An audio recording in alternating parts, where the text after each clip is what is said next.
Hey, how you doing today? Good. Yeah, it's good. Doing good. Congratulations. How you feeling? Feel good. Dream come true, So yeah, feel real good today.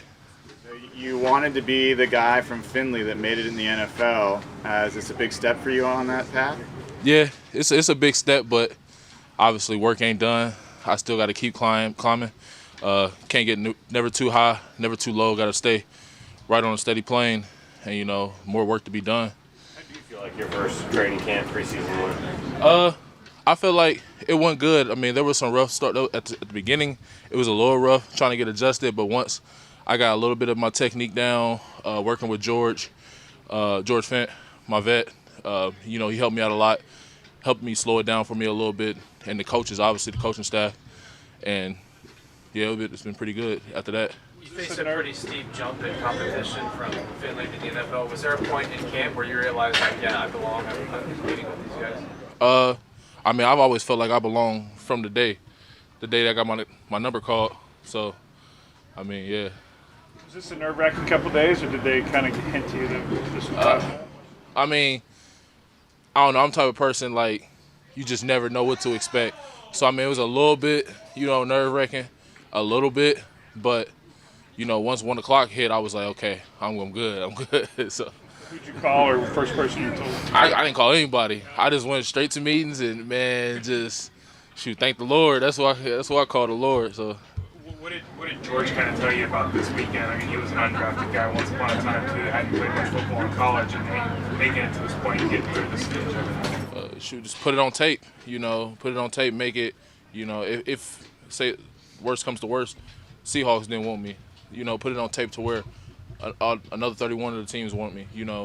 Make your tape undeniable. Make it to where, they can't cut you, they can't get rid of you, and just keep working. Put your head down, and whatever happens, happens. It's all written. So. Did you get a call saying you made the team, or did 1 Nah. o'clock just pass? 1 o'clock just passed, and I'm like, okay, all right. Was any part of which part did you have to work at, if any? Was it the footwork, the leverage, in terms of, you staying up to the NFL level? Can you repeat it again? Yeah. Which was more difficult for you to work at? Was it the feet, or was it more the leverage in terms of your position? I would say a little bit of everything. Like what I could do in college, I can't do it out here. Like these dudes, vets, these guys went to some of the rookies went to big programs, had, some of the best training, and I'm going up against some of the world's best athletes. And some of the stuff I could do at D2, I can't do it out here. So I had to really work on everything. You probably haven't, but your college coach obviously was a huge proponent of you kind of all along. And the way have you had a chance to talk to him, or were you able to? He called me, but I couldn't answer his call. Matter of fact, I did tell. So I told my coach. I told my coach. I had to tell him first because if it wasn't for him, man, I wouldn't even be in this situation right now. Y'all looking at a product of Corey Allen. So. Is it meaningful for you that Tawa's on that team with you? You said Tawa? Yeah. Oh yeah, that's my dog. Yeah, that's my locker buddy too. So yeah, that's it. I see that Scott Huff always makes you go first in the sled drill. Yeah. Thank you. Always makes you go first in the sled drill. Why is that? Because I was struggling with it. So I used to be like in the middle of the pack, obviously letting the vets go first because vets, they got to go first, and the rookies, you fall in where you're supposed to fall in at. And I would always go like one day I go for like five or six on the sled, or one day I go like 3 or 6 on the sled. So he said, you know what, Mike up first. You get up in the front, you do the sled. And that day I think I went 6 for 6 on it, and so he just been making me go at it first just so I can, just do it. I don't know. I kind of like psych myself out sometime about doing the sled. Like I don't know. It's just a thing. I like it though. It get me better. Are you someone who enjoys being underestimated, or would you like to get past that at some point? I like to get past it at some point. I mean, we all here. It doesn't matter where you went to school at or where you came from or your journey. We all here. So eventually, I gotta get past that.